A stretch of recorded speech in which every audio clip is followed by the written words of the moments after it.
संसद में सर्वश्रेष्ठ अटेंडेंस को लेकर बीजेपी सांसद गोपाल शेट्टी को सर्वश्रेष्ठ सांसद से पुरस्कारित किया गया। सबसे पहले तो पुरस्कार के लिए बहुत बहुत बधाई हो। बहुत बहुत धन्यवाद। क्या कहेंगे और सांसदों के लिए, क्योंकि आपने 100% दिया, आपने 98% अपना जो है यहाँ पर खर्च भी किए हैं, क्या कहेंगे? नहीं देखिए, 100% मैंने उपस्थिति लगाई तो ये कोई बहुत बड़ी बात नहीं हो गई। 100% उपस्थिति लगना ही चाहिए। जितना मैंने काम किया वो मैंने काम करना ही चाहिए। ये सारा काम जो होना चाहिए वो ही हुआ है। मैं तो ये मानूंगा कि अन्य लोगों ने कम किया इसलिए मुझे पुरस्कार मिला, ऐसा भी मानने में कोई दिक्कत नहीं है। लेकिन कुल मिलकर जब काम हम करते हैं, लोगों को मिलते हैं तो समस्या आती है। समस्या को लेकर संबंधित ऑफिसर के पास, सरकार के पास जाते हैं तो काम होते जाता है, तो इससे ही लोकप्रियता बढ़ती है। मैं मानता हूँ कि मेरे मतदार संघ के लोग मुझ पर विश्वास प्रकट करके मेरे पास काम लाते हैं और मैं करता हूँ, उसके वजह से सब हो रहा है। ऐसा मानने में कोई मुझे दिक्कत नहीं है। 98% से ज़्यादा बजट आपने खर्च किया है अपने कामों को लेकर।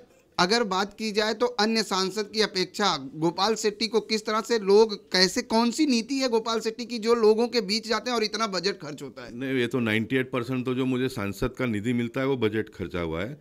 उसके अलावा मैं महाराष्ट्र में विधानसभा में भी था, कॉरपोरेटर करके भी काम किया था, तो विधानसभा के माध्यम से भी बहुत सारे काम करवा लिए और कॉरपोरेशन के पास से भी काम करवा लिए। कुल मिलकर जो सांसद निधि होता है जो साल का 5 करोड़, उससे ज़्यादा तो मैं मानता हूँ कि महाराष्ट्र सरकार और महानगर पालिका के पीछे पढ़कर करवा लिया। इसलिए बहुत सारे काम जब होते हैं तो मतदार संघ में आपकी लोकप्रियता भी बढ़ती है। इसलिए मतदार संघ में लोकप्रियता कितनी है तो उसका 98% आया है। तो 98% लोगों ने अच्छी बातें बताई है मेरे बारे में, तो ये एक अच्छी उपलब्धि है।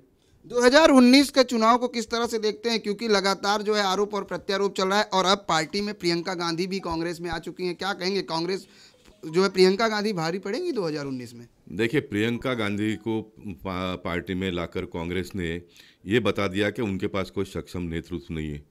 कांग्रेस पार्टी ने ये बता दिया कि अभी राहुल जी का कुछ चलता नहीं है। कांग्रेस पार्टी ने ये बता दिया कि सोनिया जी का कुछ चलता नहीं है। कांग्रेस पार्टी ने ये बता दिया कि खड़गे जी जैसे या तो वीरप्पा मोइली जैसे अच्छे नेता आज भी जो कांग्रेस में है, उनका भी कोई अभी मायना नहीं रह गया। ये इसका संकेत है कि प्रियंका गांधी को लाकर मैं तो ये मानता हूँ कि कांग्रेस पार्टी ने अपने पार्टी का मजाक कर लिया है। कल जिस तरह से संसद में राफेल डील को लेकर फिर एक बार गर्माहट देखने को मिली, क्या कहेंगे गोपाल शेट्टी जी? देखिए, राफेल के बारे में पूरा देश ही नहीं तो दुनिया जान गया है कि राफेल क्या है करके। अगर राफेल में इतना ही उनको लगता है कि कुछ तथ्य है, उनके पास पेपर है, तो रॉबर्ट वड्रा को बचाने के लिए कोर्ट में जाते हैं। दुनिया के 10 लफड़े कर कर कोर्ट में जाते हैं। तो आप एक बार तो कोर्ट में चले गए, आपको लगता है कि कोर्ट में कुछ पेपर आपने कम दी या तो हमने कुछ कम दी, जाइए ना फिर एक वापस कोर्ट। राहुल जी ने तो कहा कि इस पत्र से कहीं ना कहीं मोदी जी का पूरा पोल खुल गया है। वो जो मैं बोलता हूँ कि और पोल खोलो, जितना मोदी जी का ये पोल खोलेंगे उतना ज़्यादा इनका पोल खुलेगा। परसों उन्होंने बजट के भाषण में संकेत दिया मोदी जी ने कि मुझे पिटारा खोलने मत लगाइए, बहुत कुछ निकलेगा अंदर से, बहुत कुछ अंदर से निकलेगा। क्योंकि मोदी जी मानते हैं कि मोदी जी ने उनको ये सुनहरा मौका दिया है लोगों का काम करने के लिए। इनके पाप तो ये खुद ही भोगेंगे। सीबीआई बनाम ममता, जिस तरह से देखा गया कोलकाता में सीबीआई बनाम ममता, क्या कहेंगे? ऐसा देश के इतिहास में पहली बार, और उसको भी मैं मोदी जी से जोड़ूंगा। मोदी जी ने स्वयं ये पार्लियामेंट में कहा है कि महाराष्ट्र, गुजरात के मुख्यमंत्री होते हुए एक पुलिस ऑफिसर ने 9 घंटा उनको बुलाकर बिठाकर ग्रिल किया, उनसे पूछताछ की 9 घंटा एक चीफ मिनिस्टर को। और ऐसे समय पर एक पुलिस कमिश्नर को 3 साल से सीबीआई के लोग चिट्ठी लिखते हैं कि आप जबानी देने के लिए आइए, वो जाते नहीं है। और उनका समर्थन करने के लिए एक प्रदेश का मुख्यमंत्री आती है। ये कितने शर्म की बात है, ये कितने शर्म की बात है। और ये सारे लोग बात करते हैं कि आप इंस्टीट्यूशन का अपमान करते हो। आरोप किसके ऊपर लगाते हैं? मोदी जी के ऊपर। और इंस्टीट्यूट का अपमान कौन करते हैं? ये करते हैं। हम सीबीआई को अंदर आने नहीं देंगे। सीबीआई को मोदी जी ने बनाया, सीबीआई तो बरसों से बना हुआ है और आवश्यकता है। हम ये नहीं कहेंगे वो कांग्रेस ने बनाया इसलिए खराब है। सीबीआई का आवश्यकता है। सेंट्रल ब्यूरो ऑफ इन्वेस्टिगेशन, अगर कोई राज्य के सरकार के लोग अपने लोगों को बचाने के लिए उनके ऊपर कार्रवाई नहीं करते तो इसलिए तो सीबीआई का निर्माण हुआ है। अब सीबीआई भी अगर कोई गलत निर्णय करती है तो आपको उसके बारे में भी कोर्ट में जाने का पूरा अधिकार है, आप जाइए। कैसे एक देश के एक राज्य की मुख्यमंत्री आकर धरने पर बैठ जाती है और इस प्रकार का तमाशा मैं कहूँगा करती है। लोकशाही की धज्जियाँ उड़ा रहे हो आप और आप मोदी जी के बारे में बात कर रहे हो।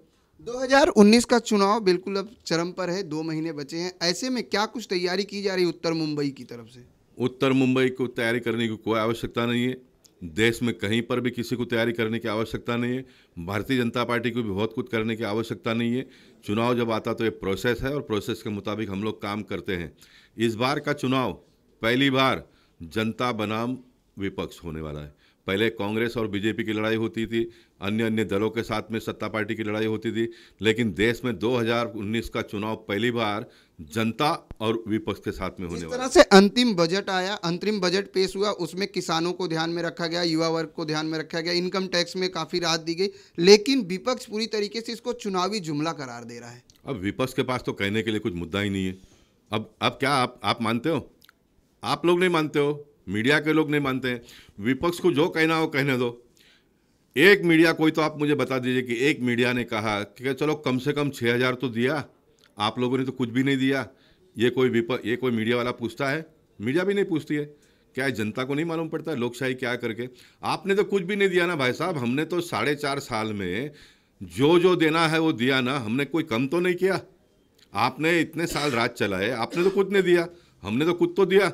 आपने 2 लाख रुपए का कर्जा माफ करने की बात कर 50 रुपया, 60 रुपया, 70 रुपया आपने माफ किया। मीडिया के लोग उसको नहीं चलाते। मीडिया के लोग उनको जाकर पूछते नहीं, हमने 6,000 रुपये दिया तो आपने 6,000 क्यों दिया, 12,000 क्यों नहीं दिया? ये पूछने के लिए हमारे पास मीडिया के लोग आते हैं। ये कैसी लोकशाही है? लेकिन अगर बात की जाए गोपाल शेट्टी जी, तो अखिलेश यादव ने कहा था, जब योगी जी ने कहा था कि संत समाज को भी पेंशन योजना में लाया जाएगा, तो उन्होंने कहा था 500 नहीं 20,000 देना चाहिए। क्या ये तंज किस तरह से देखते हैं? देखिए, राजनीति में जब होता है तो हम लोग भी ये नहीं कहेंगे हम लोग ने ऐसी कोई बातें नहीं की करके। हमारे देश के एक बड़े नेता ने तो कह भी दिया कि चुनाव में इस प्रकार की बातें होती है, कही जाती है। लेकिन अब मध्य प्रदेश की सरकार आई, जो मीसाबंदी में बंद थे उनको जो पेंशन दिया जा रहा था वो बंद कर दिया और अन्य लोगों को शुरू कर दिया। क्या ये राजनीति है? जो चालू है उसको चालू रहने दीजिए, जो भी सरकार ने किया होगा। आपको लगता है कि और लोगों को भी देना है, आप दीजिए ना, उसमें कोई प्रॉब्लम नहीं है।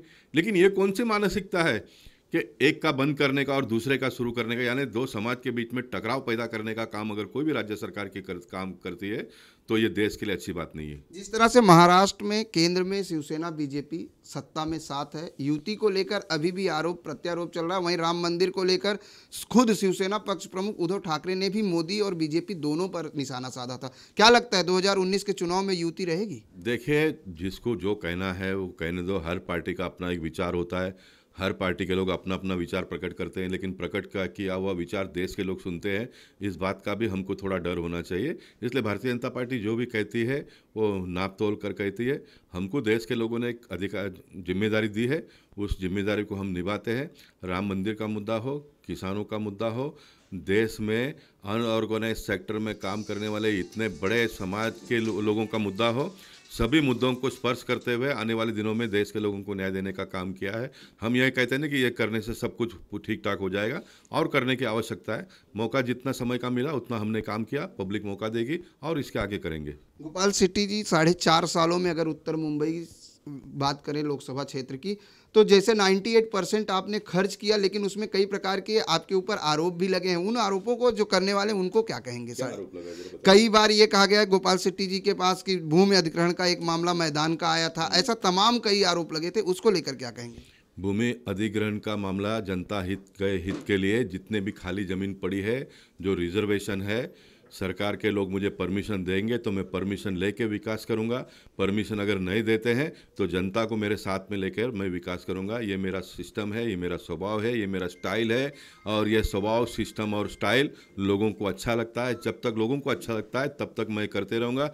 मैं कोई पुलिस वालों का, कोई म्यूनसिपालिटी ऑफिसर का, कोई एनजीओ का, कोई तथाकथित मीडिया के लोगों का बिल्कुल चिंता करने वाला नहीं हूँ। जिन्होंने मुझे वोट देकर जिताया है, जिनका काम करने के लिए, मैं उनका चिंता करूँगा। 2019 में उत्तर मुंबई की क्या दिशा निर्देश देखते हैं, किस तरह से होगी छवि?